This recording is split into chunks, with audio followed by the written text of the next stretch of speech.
Hi, I'm Patricia Greenberg, the Fitness Gourmet. Welcome to Eat Well, Live Well, Age Well, a show that promotes aging, pro-aging, everything we need to do to age well and live as long as we possibly can.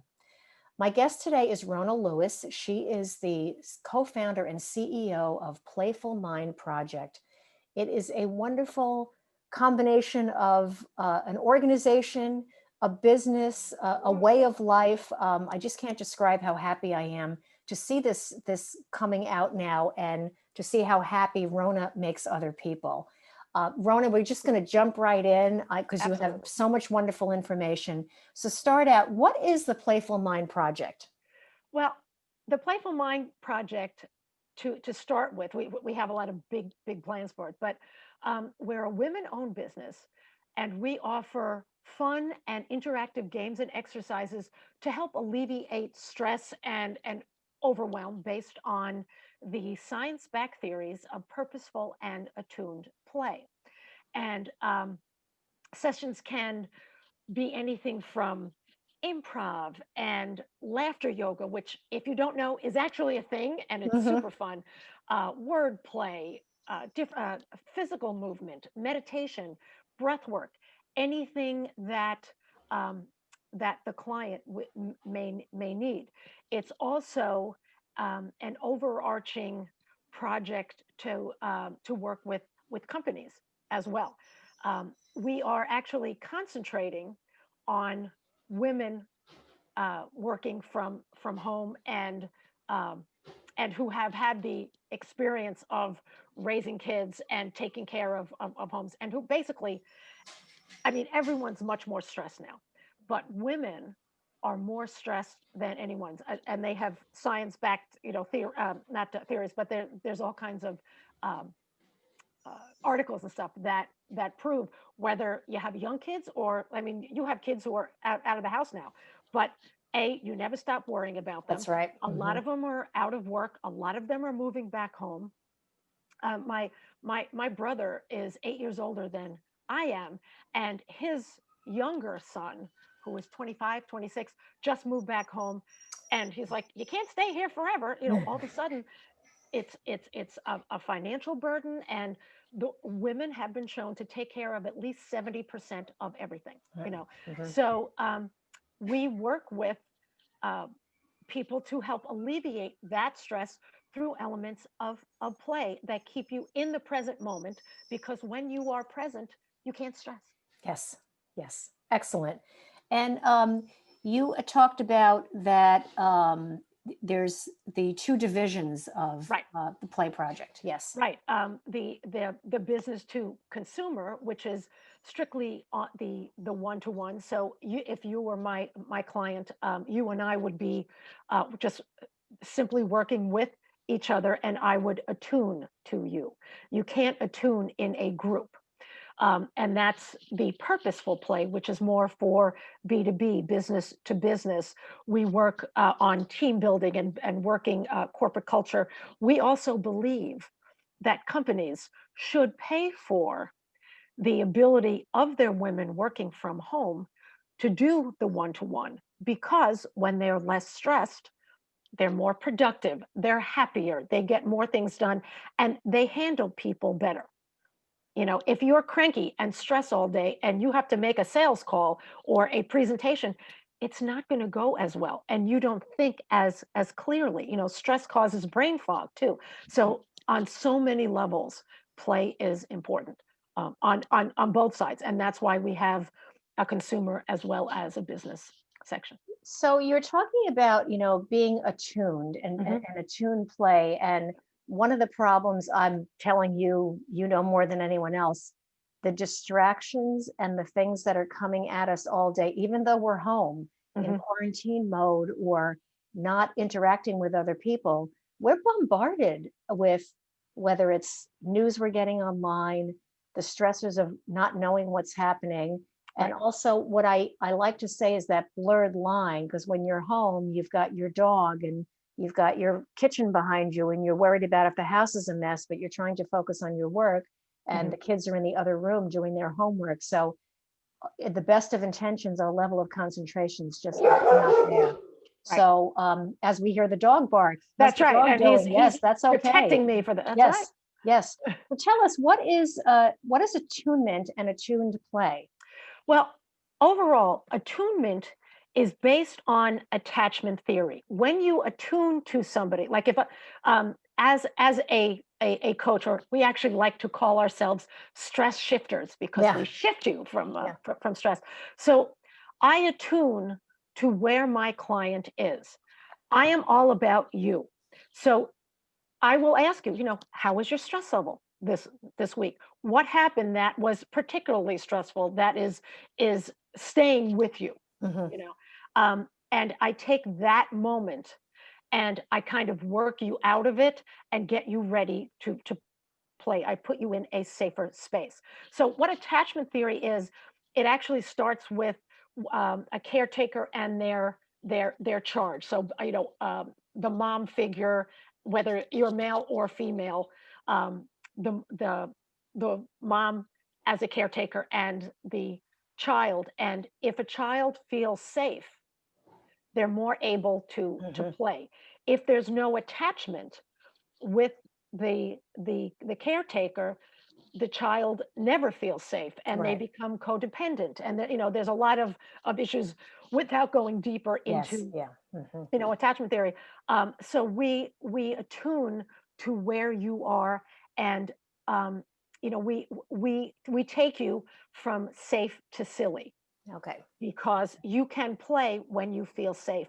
And it usually takes more than one session because we have to get to know each other. So our 5-step process allows us to get closer through really cool games and exercises that help you feel that that safeness and that closeness and that trust, because it's all about vulnerability, authenticity, and safety. Now, I know you're focused on women, and I absolutely appreciate that. But men are allowed here too, right? Of course they are. Absolutely, Yeah. absolutely. And we do have men stress shifters.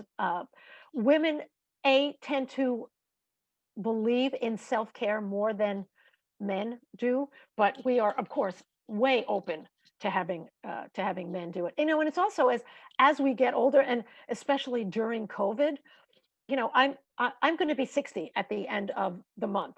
I have to be out and around, but I'm not stupid. I'm not going to bars and out to eat all the time. And I have friends who are over 70, and they are staying home as much as possible, and they're not interacting with their kids and their grandkids, and you get lonely. And this is another way to attune to that person and to give you another friend to talk to, and to even vent. We don't necessarily have to go through all 5 of our practice in that half an hour. We only do half hours because everyone's so busy. And that's all you really need, just to kind of reset your mind. And we have packages, that you can do, once a week, um, just to kind of reset where you are. And we also give you home play as opposed to Mhm. homework. So Mhm. different things you can do on your own or with other people, whether it's your spouse or your kids, that lighten it up. We can teach you how to argue with gibberish, Yeah. and yeah, and physical things, and wordplay, and it's just super fun. But yeah, so we do concentrate on women because they tend to have more responsibility and need to know that they can take me time that will make them more productive and center them more, so that um, they won't go off and kind of spin and be able to handle things better. Does that make sense? Absolutely. And your literature and what we always look at now is verified studies, Hmm. like actual evidence-based science on Right, what works and what doesn't work in our wellness. right. And we are way beyond, eating vegetables and exercising every day. that's baseline. That's like brushing your teeth. And And yeah, then, and that right. that's And then so all right. And all important. the other stuff that comes on top of it. But this is not overwhelming someone with another thing to task them with. It's actually relaxing. And you mentioned in the literature, and we've talked about this about over and over again, about being present. Right. So being there. And you and I talked a little bit offline before we got on about that. So tell me a little bit more about how that really plays a role in your wellness and being present. Well, there's one of my mentors. I actually just a couple of months ago took a 6 week class with her. Her name is Gwen Gordon, and she is kind of the godmother of play, and it's her theory of attuned play that we base the business on. But the present moment is the only door to play, because stresses often happen by replays and imaginings, and we all know this. We have something happen, and we go over it in our head, and we kind of make mountains out of molehills, which stresses us even more. And then we go to the other side, and we have a future picture of, oh my god, I just know they're going to say this, or this is what's going to happen. And your mind goes right, and you have all these scenarios that just get bigger and bigger and bigger, and but when you're present and concentrating on something, it's impossible to stress. And that's the beauty of it. So we bring you back to the present moment. We get you to notice your breath and your feelings. And when we do, word games and things where we go back and forth, where you have to learn to listen and things like that, you can't listen if you're not present. So all these things just help you, that short circuit in your brain stop, and it allows you to refocus. And then when you go back to your real life, you can handle things a lot better. It's just like a child when go back to really little children, just stay in today and play. They That's don't right. say, oh, well, it's Tuesday, I have to go for a 3 mile run. And on Wednesday, I have an appointment. They just go, oh, there's a ball, I want to go throw it. There's a patch of Exactly. grass, I want to go run along it. And Exactly. I think we all want to recapture that. It's, And we get so enamored of our own organization that we don't allow ourselves to deviate from it for joy. absolutely. You know, So, uh, yeah, exactly. I think we're both saying the same thing. It's that you just, then the things that you used to love don't become fun anymore. So exactly. hobbies should be fun, if, cooking or going out dancing or playing games, or if you like Exactly. chess, if you like to knit, whatever the hobby is, it's no longer fun if it's a chore and you have to, and it's confined. It needs all the creative juices go away when you're That's right. stressed, right? Mhm. Exactly. Exactly. I had a session with someone the other day, and obviously I'm not using names, and but she's a mom with kids. She's a little younger than we are, but not much. And I was trying to get her to do a power pose based on her favorite singer or her favorite actor, and she couldn't think of one, because it's a matter of letting yourself go Right. and giving yourself, and she was hard pressed Yes. to allow that to happen. And this is Jessica says, is my partner, practice doesn't make perfect, practice makes permanence. And Yes. when you practice play, you always feel safer. And the more you practice it, the faster you give yourself permission to get in that playful moment and that positive mindset, so that all of a sudden you can flip everything Yeah. and just be ready for it. So if there is, if someone does ask you to play a game, you're ready like that. Or if you're at work or on a Zoom call, you can be ready to pivot that much faster. So not only do we give you a lot of fun and things to smile about, we give you tools to handle the rest of your life in a happier and more productive way. Excellent. And the other thing that I find so interesting about this is when I go out to do an event or be with people and I just get lost in the moment, you look up and maybe a couple of hours have gone by and you say, I was Right. having so much fun. I didn't even look at the clock. I didn't even Right. pay attention to it. Is And such a relaxing, for lack of a better, calm, relaxing, and you don't stress about the things going on with your body. And I think this is particularly helpful, if you're not feeling well or you're having an ailment of some sort, is mhm, to put yourself in that mode and your body doesn't feel pain. I mean, it's an that's right. interesting phenomenon. It's called, yeah, you're Um, in the state of flow. mhm. And that is also, if you go to the website, there is a page that is the science of play, and it explains about flow. And when you're in flow, you get and play, you get a dose of it. All the feel good hormones, dopamine, oxytocin, serotonin, endorphins, all those feel good hormones that keep you in that state of flow and that focused attention that makes you feel so good. Now, play isn't a four-letter word. I love Yes. that. I love that Yeah. little sentence there. So tell us about that.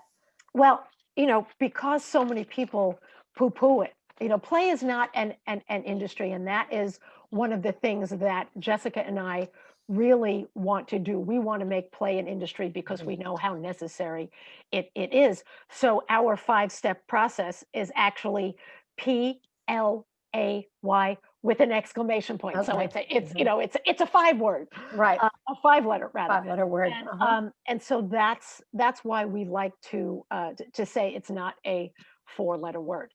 Love is a four-letter word too, and we all want more of that. Why Yes. shouldn't we want more of play as well? And breaking down. So I'll just tell you about our process. So the five step process is, the P stands for plug in, and that's the first step where we attune to each other. We plug into each other's um, state of mind. I will plug into where you are so that you can let me in and be able to trust me more. And then the L goes to level the playing field.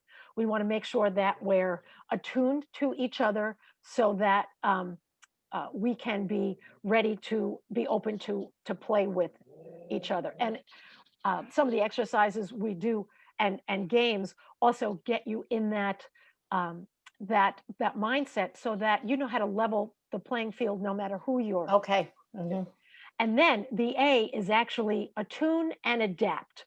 That's when we're in that state of flow. That's when we really get to play and have fun with it. And then, depending on where your stress level comes from, I adapt our games to what you're stressing about. So, as opposed to doing a game where we we talk about, okay, today I went to the market and I bought A, and then you would say, today I went to the market and I bought AB. If you're in the computer business, we can say, today I was on my computer and I had trouble with email. And then you would say, today I was on my computer, I had trouble with email and my Zoom meeting cut out.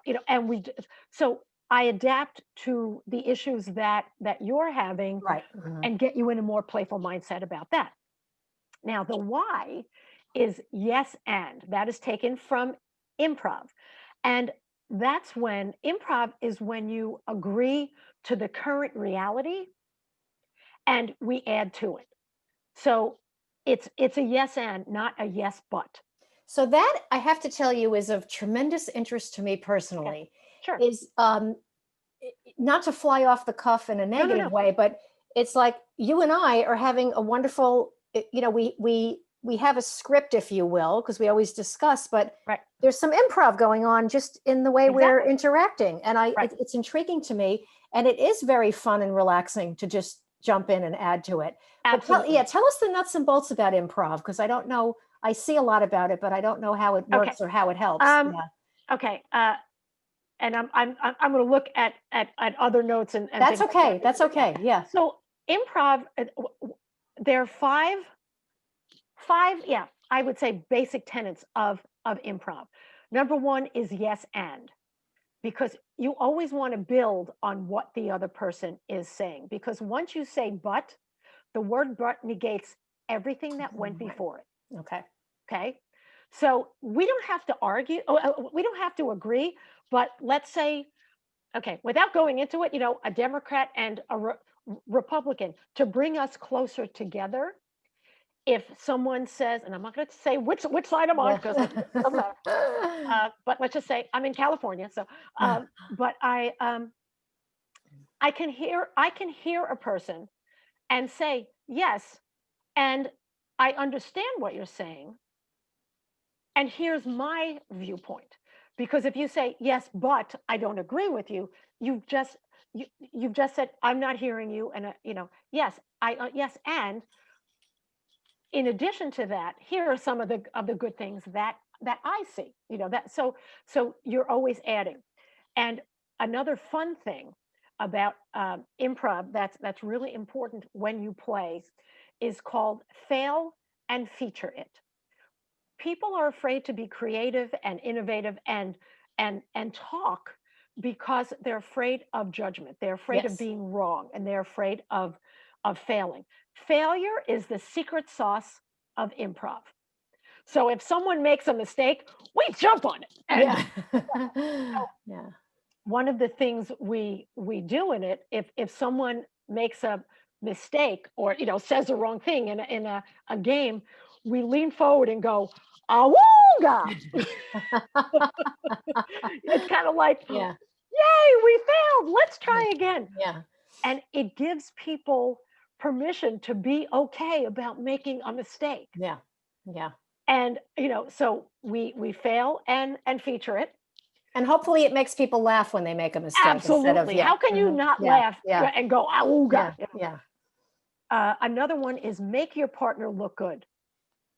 You want to build each other up. Mm-hmm. That's what brings people together, because our egos get in the way. Get your ego out of the way. That's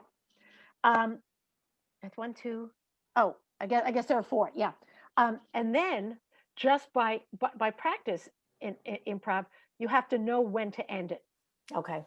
And that's all about listening.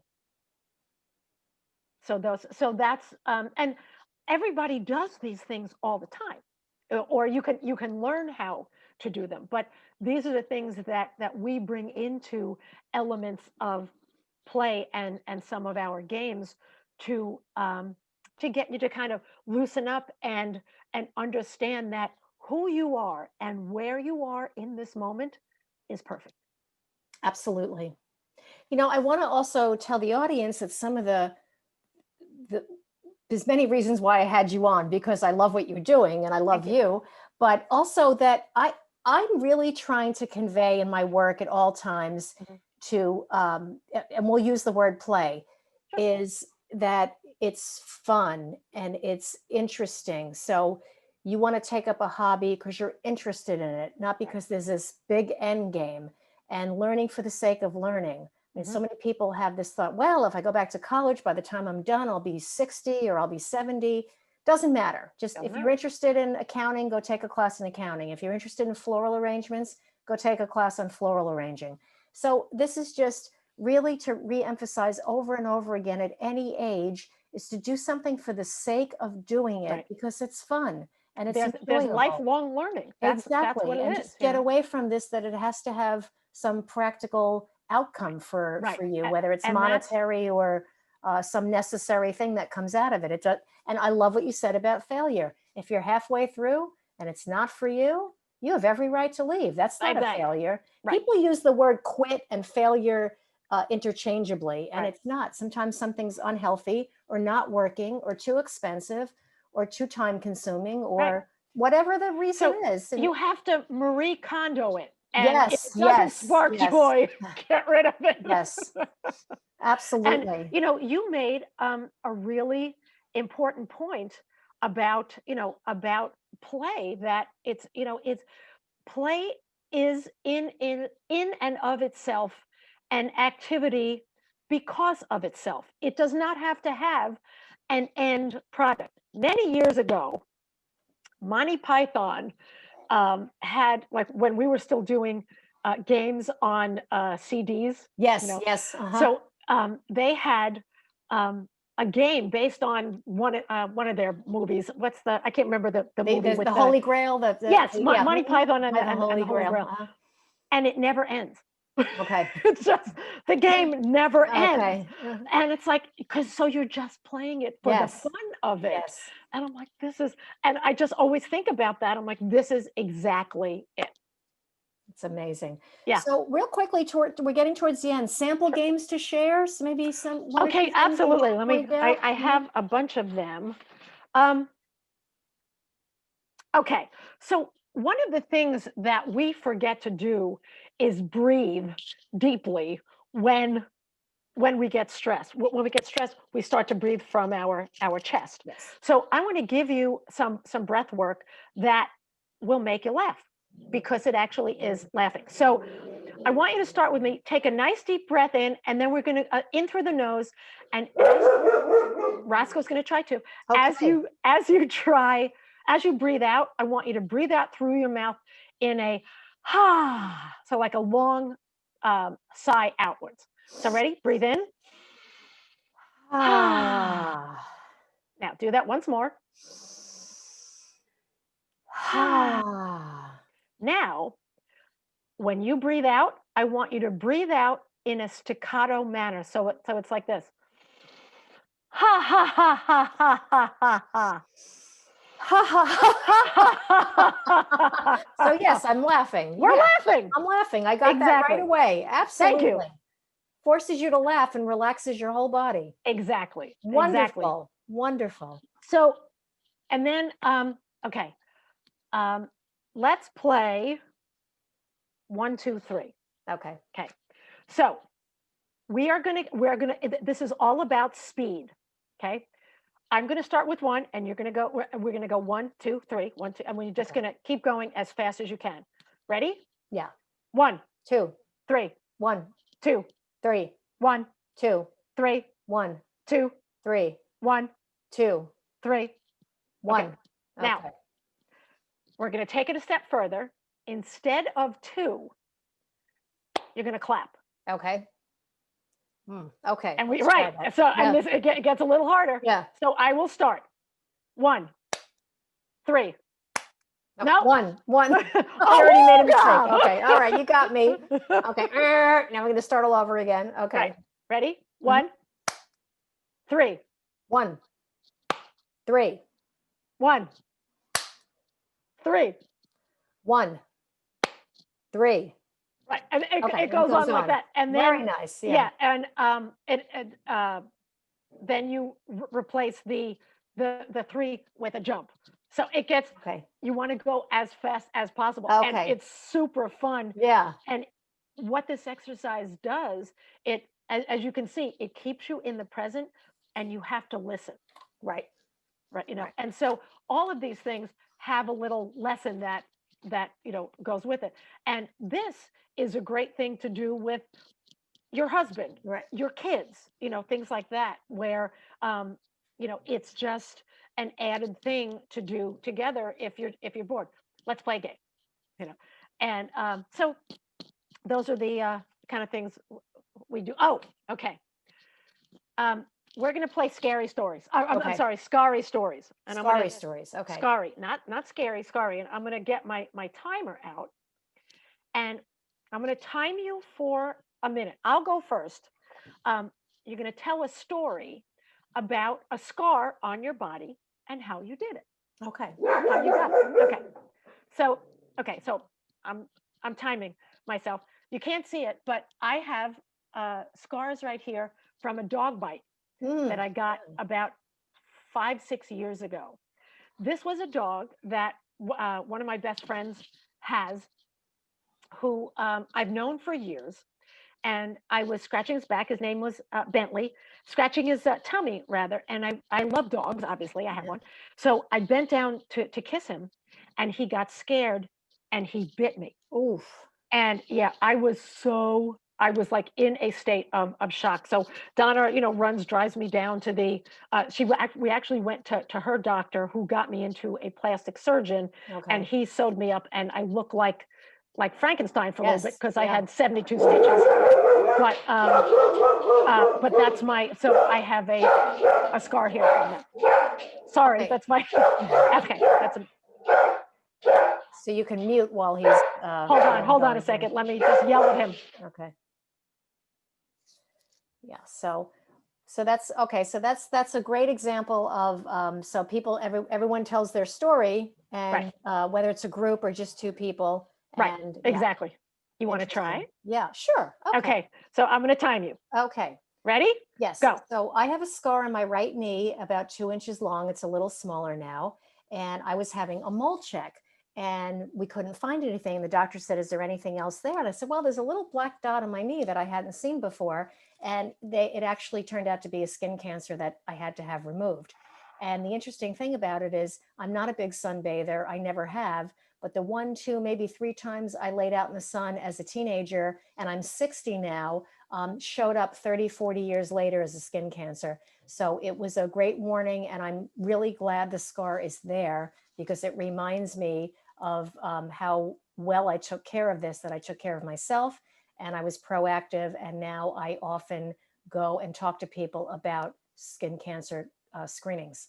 Fantastic. Great story. And 49 seconds. Well done, you. Okay. But now what this does, we usually do this as one of our kind of warm-up exercises because now I know more about you. And no one knows your story better than you do. So it's your true, authentic self because it's a true story. Right.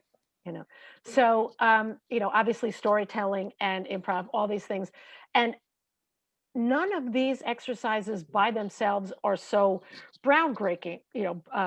We do make up some games here and there, but it's our secret sauce is how we put them together. Right. And all that in a half an hour. I think a half an hour is very manageable. And that's the whole thing. I don't know about you, but I kind of don't want to do anything for an hour, except maybe watch a movie, And this allows people to stay in the present moment without, once 40, 45 minutes come, you're starting to think about, okay, how much more do I have to go? Because, and we felt that this was a great amount of time. Our feeling is if you like it that much and you're under that much stress, you'll do 2 sessions a week. Right. Right. And they're only $59 a session if you do separate ones, but we have packages. Yeah. So, obviously the more you do. So we have, a couple of different things you can do on it because, doing a one-off is fun. But like I said, practice makes permanence. Like everything. Rona, this has been fascinating. I mean, it's wonderful. And I already feel calmer and happier talking about playtime. Rona's website is playfulmindproject.com. Right. And you can contact them again, www.playfulmindproject.com. Right. And everybody's doing telehealth and telemedicine and telesessions. So everything's available online. And you can contact Rona directly at that website. And you can also email me at thefitnessgourmet@mac.com. Also the website, www.thefitnessgourmet.com for more information. Rona, thank you so much for joining us. Thank you. This was great. I look forward to some more. We'll definitely get back to you. That'd be great. Okay.